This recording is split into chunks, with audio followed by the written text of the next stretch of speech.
Hello everyone, welcome back to my channel that is English field. So friends, good morning all of you. आज की जो हमारी class है उसका time हो चुका है और यहाँ पे फ्री ऑफ कॉस्ट ये जो टेस्ट सीरीज़ है वो हम लोग अभी रन कर रहे हैं चैनल पे। इडियम फ्रेजेस की है एसवी बख्शी एक्सरसाइज सी आज हम सॉल्व करेंगे। तो चलिए देखते हैं कौन से वो क्वेश्चंस हैं और डिटेल में इन क्वेश्चंस को हम स्टडी करेंगे। पूरा मैं आपको एक्सप्लेन भी करूँगी और मीनिंग भी बताती चलूँगी। So without making any delay let's start. So first question is Caesar was done to death by conspirators. Conspirators मतलब हु कंस्पायर्स, जो एक कोई भी षड्यंत्र रचते हैं उसको हम कॉन्स्पायर कहते हैं। कोई भी ऐसी योजना बनाते हैं अगेंस्ट, तो ठीक है। तो इसका जो करेक्ट आंसर होगा वो होगा मर्डर्ड। ठीक है, डन टू डेथ मतलब मर्डर्ड। नेक्स्ट है his boss was always breathing down his neck. Breathing down क्या होता है? Watching all his actions closely. His boss was always breathing down his neck मतलब उसकी नेक बहुत closer. Watching all his actions, उसके हर एक चाल पे क्या कर रहा था? नज़र रख रहा था। ही is not worth his salt if he fails at this juncture. Juncture कहते हैं कि एक स्पेसिफिक पॉइंट ऑफ टाइम को उस समय के बारे में बोला गया है। और सॉल्ट का मतलब आपको पता है, कहते हैं ना तुमने अपने नमक का हिसाब सही नहीं किया। So he is not worth his salt. Worth होता है जो किसी चीज़ की कीमत होती है। ठीक है, तो इसका आंसर हो जाएगा quite worthless. A is the correct answer. क्यों हो जाएगा कि ही इज़ नॉट वर्थ, वो अपने इस काम के लिए जो at the point of time है, जो मेन जो इस समय के लिए, वो एकदम वर्थलेस है, किसी काम का नहीं है, इसलिए यहाँ पे बोला गया not worth his salt. Next देखते हैं। After having finished the last project I find myself a loose and.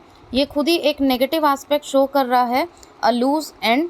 ठीक है, तो इसका करेक्ट आंसर हो जाएगा D, with nothing to do. ठीक है, लूज एंड मतलब बेकार है, कोई वहाँ पे कोई श्योरिटी नहीं है, कोई अच्छे से कुछ भी है नहीं। So after finishing the last project, जो लास्ट प्रोजेक्ट है उसको ख़त्म करने के बाद उसने क्या पाया कि अब इसमें कुछ भी नहीं करना है। It was such a strange affair that I would not make head or tail of it. ठीक है, ऐसा स्ट्रेंज अफेयर था, को किसी भी चीज़ के लिए बोला गया हो, that I would not make head और टेल ऑफ इट, कि उसका हेड और टेल मतलब पूरी जानकारी। तो जानकारी कब मिलती है? जब आपको कोई चीज़ समझ में आती है। That means I would not make to understand it, उसको वो चीज़ अच्छे से नहीं समझ में आई।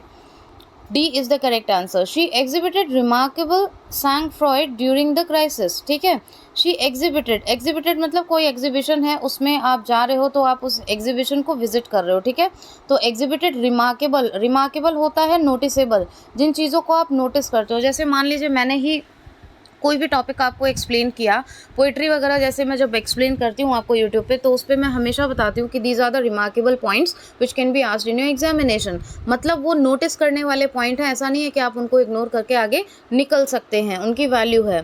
तो remarkable सैंग Freud during the crisis. अब सैंग फ्रॉइड किसको कहते हैं? ड्यूरिंग द क्राइसिस मतलब कोई भी ऐसी घटना हुई होगी, क्राइसिस किसी चीज़ की कमी रही होगी, कुछ भी कह सकते हो, जैसे बाढ़ वगैरह आ जाती है या फिर भुखमरी आ जाती है, किसी भी टॉपिक पे कह सकते हो, कोई भी आपदा हो। ठीक है, तो यहाँ पे सैंग फ्रॉइड से मतलब है कंपोजर। ठीक है, अब आप बोलोगे कंपोजर क्या होता है, बताती हूँ मैं कि कंपोजर वो होता है एक्चुअली जब आप एक स्टेट ऑफ कामनेस में रहते हो, मतलब आपका दिमाग शांत रहता है। आपदा है, प्रॉब्लम है, बहुत बड़ी प्रॉब्लम होती है, चाहे वो अर्थक्वेक हो, इस टाइप की चीज़ें आ जाती है। अभी कोविड ही आया था, ठीक है, वो भी एक तरीके का क्राइसिस था, काफ़ी चीज़ों का क्राइसिस हमें उसमें देखना पड़ा। तो आपका अपने ऊपर सेल्फ कंट्रोल रहता है। सेल्फ कंट्रोल मीन्स आप डरते नहीं हो, सिचुएशन को बोल्डली फेस करते हो, अगर कोई प्रॉब्लम है, कोई हर्डल है तो उसका वे आउट निकालते हो, तो उसको कहते हैं सेल्फ कंट्रोल। और सेल्फ कंट्रोल अपनी फीलिंग पे, अपने इमोशंस पे और सही तरीके से दिमाग आपका काम तभी करता है जब आप कामनेस में रहते हो, जब आपका दिमाग शांत होता है। बहुत से लोग होते हैं हाइपर हो जाते हैं, आउट ऑफ कंट्रोल हो जाती है सिचुएशन, अरे अब मैं क्या करूँ, मतलब एक्सक्यूज़ेस पे एक्सक्यूज़ेस, मेरे पास पैसे नहीं हैं, तो पैसे नहीं है तो उसका तरीका खोजिए। नहीं, हम एकदम से परेशान हो जाते हैं, एक अटेम्प्ट में मान लीजिए नहीं निकला तो हम परेशान हो गए।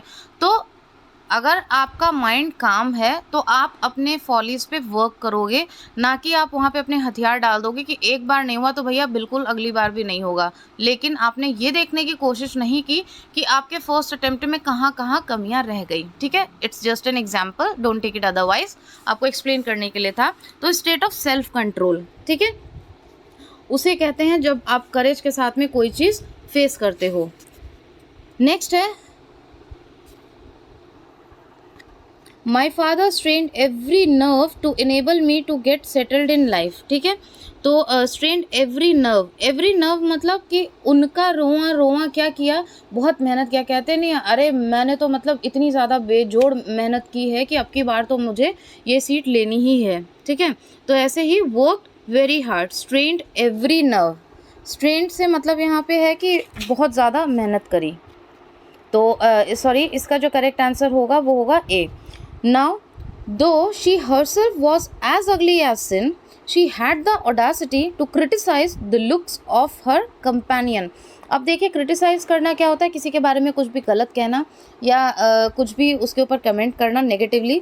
तो she had the Audacity, what do you mean by Audacity? किसी को अपने बिहेवियर से शॉक कर देना, मतलब कि किसी का ऐसा बिहेवियर है जिसको आप देख के शॉक हो जाओ, जो एक्सेप्टेबल नहीं है, जिसको कहते हैं ना एक्सेप्शंस देखने को मिलते हैं, उस टाइप का। तो देखिए आपको देखने को मिल गया, C is the correct answer. Exceptionally अगली मतलब वो खुद तो उसमें कुछ कमियां हैं लेकिन उसके अंदर ये ऑडेसिटी है, मतलब शॉक कर देने वाला बिहेवियर ऐसा है कि वो दूसरों को क्रिटिसाइज़ करने में पीछे नहीं हटती या हटता या जो भी है। ठीक है, और बिल्कुल सही बात है ये आपको। ठीक है, अगर कुछ है तो आप अपने में अपनी कमियां देखिए, दूसरों की कमियां निकालना या फिर कुछ भी, अपना काम अच्छे से करो, दूसरों को अपना काम करने दीजिए। ठीक है, चलिए, he bids fair to be an excellent cricketer. देखिए यहाँ पे आपको एक पॉजिटिव फेस दिया हुआ है, to be an excellent cricketer, तो मतलब कि यहाँ पे भी पॉजिटिव ही होगा। ही बिड्स फेयर मीन्स कि ऐसे साइन दिख रहे हैं जिसका आउटकम क्या होगा, सक्सेसफुल होगा, तो उसको कहते हैं बिड्स फेयर। तो seems likely is the correct answer, A is the correct answer for question number 9th। Next हम देख लेते हैं, he does not like to be friendly with Sarla. ठीक है, उसको सरला के साथ में फ्रेंडली होना बिल्कुल अच्छा नहीं लगता। ही always gives her a cold shoulder. Cold shoulder का मतलब क्या होता है, अच्छा नहीं लगता, इसलिए वो उसे हमेशा क्या दिखाता है, कोल्ड शोल्डर दिखा देता है। मतलब कि tries to be unfriendly by taking no notice of her when you do not heed someone. Heed means होता है इसके साथ साथ आपके कुछ वोकैबुलरी भी स्ट्रांग होते हैं, क्योंकि मैं अपने हर वीडियो में कभी भी ऐसे ही बिना एक्सप्लेन करे नहीं छोड़ती। जो भी उसमें वोकैब्स होते हैं, जो टिपिकल वर्ड्स होते हैं, उनको मैं ज़रूर लेती हूँ, और अगर कुछ छूट जाए तो आप मुझे कमेंट बॉक्स के थ्रू ज़रूर बताया करें। तो C is the correct answer for this, tries to be unfriendly by taking no notice, मतलब उसके ऊपर उसने कोई अटेंशन ही नहीं दिया, इसलिए ये होता है कोल्ड शोल्डर दिखाना। ठीक है, कोल्ड ब्लड, इस तरीके से काफ़ी सारे मैंने आपको ये फ्रेजेस करवाए हैं। Now question number 11th is, it was he who put a spoke in my wheel. ठीक है, ये वो है, कौन है ये, इट वॉज ही हु।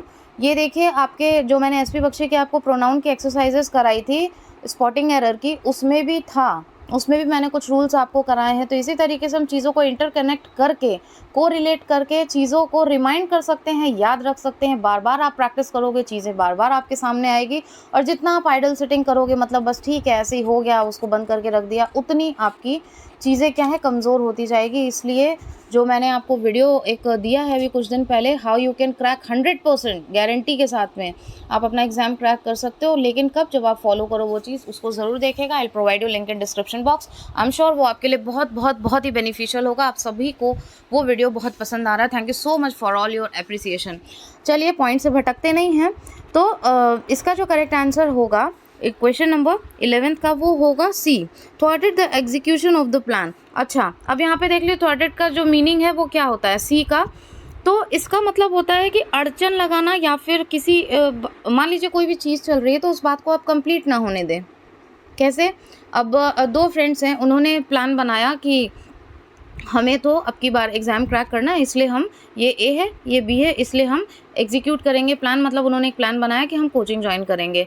अब जो ए है वो ज़्यादा ही ओवर स्मार्ट निकला, बी है वो थोड़ा भोला सा है। अब उसने कहा ठीक है, अब वो ए जो है उसने बी को बेवकूफ़ बना दिया, उसने बोला नहीं भाई मैं तो नहीं जा पाऊँगा और इस तरीके से कोचिंग की बुराई कर दी, वो नहीं गया। और बी बोला है उसने पता भी नहीं लगाया, ठीक है। तो अब क्या था, प्लान तो दोनों ने एक साथ बनाया, लेकिन उस प्लान को एग्जीक्यूट करने में अड़चन किसने लगाई, ए ने, ठीक है। लेकिन बाद में वो गया उसमें, लेकिन उसने बी के लिए अड़चन लगा दी कि भाई ये ना जाने पाए, ठीक है। तो इस तरीके से है thwarted the execution of the plan, उस प्लान को पूरा होने के बीच में एक हर्डल पैदा कर देना, रोक लगा देना, ठीक है। Spoke in my wheel. I hope समझ में आ गया होगा। If you have any of the confusion in any of the question then please do comment in comment box.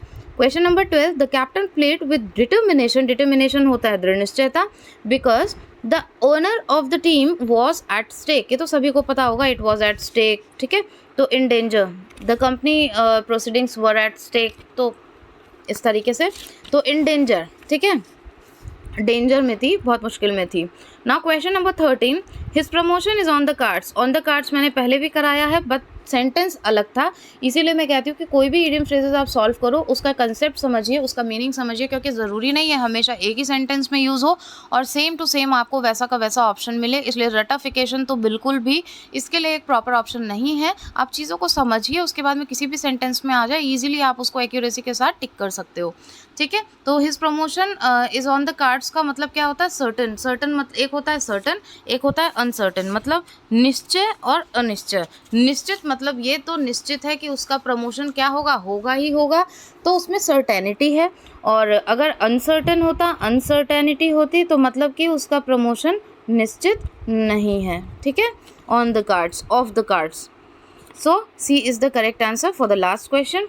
So friends, I hope आपको ये वीडियो बेनिफिशियल लगा होगा, इसीलिए मैं लाइव क्लास इसलिए नहीं लेती हूँ, कई बार आपके क्वेश्चन आते हैं, इस तरीके से वीडियोस में आपका टाइम भी वेस्ट नहीं होता है और 10 से 15 मिनट के वीडियो में आपकी पूरी एक्सरसाइज भी सॉल्व हो गई। अगर आपको इंटरैक्ट करना है, कोई भी अगर आपका क्वेश्चन रहता है जैसे कि आप लाइव क्लास में पूछना चाहते हो, तो वो आप कमेंट बॉक्स में कमेंट करिए, मैं बिल्कुल उसका रिप्लाई करूँगी। जब भी मैं देखूँगी मैं तुरंत उसका रिप्लाई आपको दूंगी।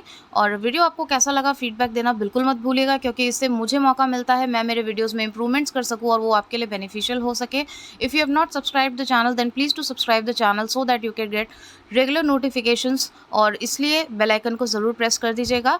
हमारी सीरीज़ ये रेगुलर चलती रहेगी and I have promised you कि मैं आपको LT TGT PGT का पूरा सिलेबस यहाँ पे कवर करवाऊंगी, तो मैं करवाऊंगी, ठीक है। And SP Bakshi is the best book, अगर इसको आप कंप्लीट कर लेते हो तो समझ लो आपका एक भी क्वेश्चन छूटने वाला नहीं है। तो ऑलरेडी हम पार्ट्स ऑफ स्पीच कर चुके हैं स्पॉटिंग एरर का, और अब जो हमने ये इडियम फ्रेजेस की सीरीज स्टार्ट की है। और अगर आपका कोई वीडियो मिस हो जाता है तो डिस्क्रिप्शन बॉक्स में आपको प्लेलिस्ट मिल जाएगी इडियम फ्रेजेस की, वो आप देख सकते हो। लिटरेचर की सीरीज़ ऑलरेडी हम ख़त्म कर चुके हैं एक, और फिर से स्टार्ट करेंगे, तो ये चीज़ें रेगुलर चलती जाएगी। If you have any of the question you want me to explain any topic, तो प्लीज़ कमेंट बॉक्स में अपने सजेशंस ज़रूर दीजिएगा। Thank you so much and have a good day.